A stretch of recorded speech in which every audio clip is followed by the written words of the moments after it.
Spain ছুটছে স্পেনের গতিতে, তাকে আটকানোর সাধ্য কার? 16 বছর পর নকআউটে স্পেন এবং বাঘের মতো গর্জন দিয়ে তাই অস্ট্রিয়াকে 3-0 ব্যবধানে উড়িয়ে দিয়ে লামিন ইয়ামাল তো এমনি এমনি বলেনি ফ্রান্স থেকে স্পেন শক্তিশালী। আজকের ম্যাচটা নিয়ে চলুন একটু আলোচনা করা যাক কিভাবে কি অবিশ্বাস্য ভাবে অস্ট্রিয়াকে 3-0 ব্যবধানে উড়িয়ে দিল এই তরুণে ঘেরা স্পেন। অবশেষে নকআউটের অপেক্ষার অবসান ঘটলো স্পেনের। 2010 সালে বিশ্বকাপ জয়ের পর টানা 3 আসরে নকআউটের জয়ের মুখ দেখেননি দলটি। 2014 সালের বিদায় নিয়েছিল গ্রুপ পর্ব থেকে, আর 18 ও 22 সালে শেষ 16 পেরোতে পারেনি।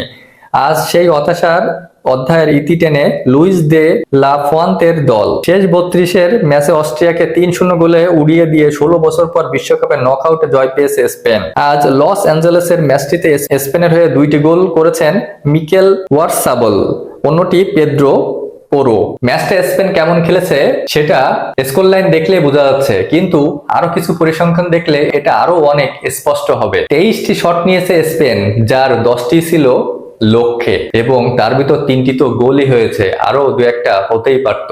বিপরীতে অস্ট্রেলিয়া 5টি শট নিলেও একটিও গোল মুখে রাখতে পারেনি। লস অ্যাঞ্জেলেসে শুরু থেকে আক্রমণে ঝড় তোলে স্পেন। খেলা শুরুর প্রথম মিনিটে অ্যালেক্স বায়ানার পাশে লামিন ইয়ামালের গোলের সুযোগ পেয়েছিলেন, তবে অস্ট্রেলিয়ার গোলরক্ষক আলেকজান্ডার স্লাজারের দারুণ সেভে সেটি আর গোলে পরিণত হয়নি। তবে 29 মিনিটে জোরালো শটে ঠিকই জালে জড়িয়ে দেন মার্ক কুকুয়েরা, তবে ভিআরে পর্যালোচনার পর পাও কুবাসির ফাউলের কারণে গোলটি বাতিল করা হয়।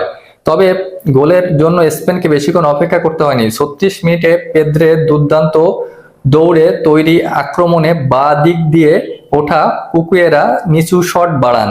কাছ থেকে নিখুঁত ফিনিশিংয়ে স্লেজারকে পরাস্ত করেন ওয়ারসাবল। চলতি বছরের শুরু থেকে ইউরোপীয় খেলোয়াড়দের মধ্যে আন্তর্জাতিক ফুটবলে শুধু আর্লিং হল্যান্ডই তার চেয়ে বেশি গোল করেছেন। এটি ছিল ওয়ারসাবলের 16তম আন্তর্জাতিক গোল। গোলের পর আরো আক্রমণ হয়ে ওঠে স্পেন। যোগ করার সময়ে বায়ানের ফ্রি কিকে পোস্টে লাগে। বিরতিতে ফিরতি বলে ইয়ামালের খুব কাছ থেকে নেওয়া শট ও অসাধারণ দক্ষতায় ঠেকিয়ে দেন স্লেজার। সেই সেভই প্রথমার্ধে অস্ট্রিয়াকে বড় ব্যবধানে পিছিয়ে পড়া থেকে বাঁচান তিনি। বিরতির পর ম্যাচে ফেরার সব থেকে বড় সুযোগটি পেয়েছিল অস্ট্রিয়া। বদলি হিসেবে নেমেই 61 মিনিটে সাবিসারের নিখুঁত ক্রস থেকে প্রায় ফাঁকায় হেড করেছিলেন সাসা কালাইজিস, কিন্তু খুব কাছ থেকে নেওয়া সেই হেড ক্রসবারের উপর দিয়ে চলে যায়। সেটি ছিল অস্ট্রিয়ার ম্যাচে ফেরার শেষ সুযোগ। সুযোগ নষ্টের মূল্য দিতে বেশি সময় লাগেনি। 66 মিনিটে কুকুয়েরা বল কেড়ে নিয়ে বায়ানের কাছ থেকে বায়ানের কাটব্যাক থেকে ছুটে এসে হেড বল পাঠান পেদ্রো পোরো। জাতীয় দলের হয়ে এটি ছিল তার প্রথম গোল, আর 2-0 ব্যবধানে কার্যত ম্যাচের ভাগ্য নির্ধারণ হয়ে যায়।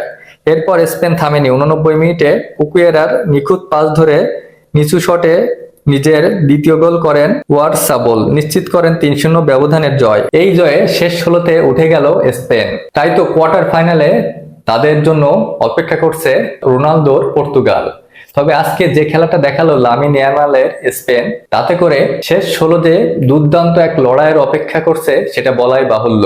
অস্ট্রেলিয়াকে তাই 3-0 ব্যবধানে উড়িয়ে দেওয়াটা স্পেনের জন্য আত্মবিশ্বাসের টইটুম্বরই বলা যায়। আপনার কাছে কি মনে হয় অবশ্যই জানাবেন। ভালো লাগলে পাশে থাকবেন। ধন্যবাদ।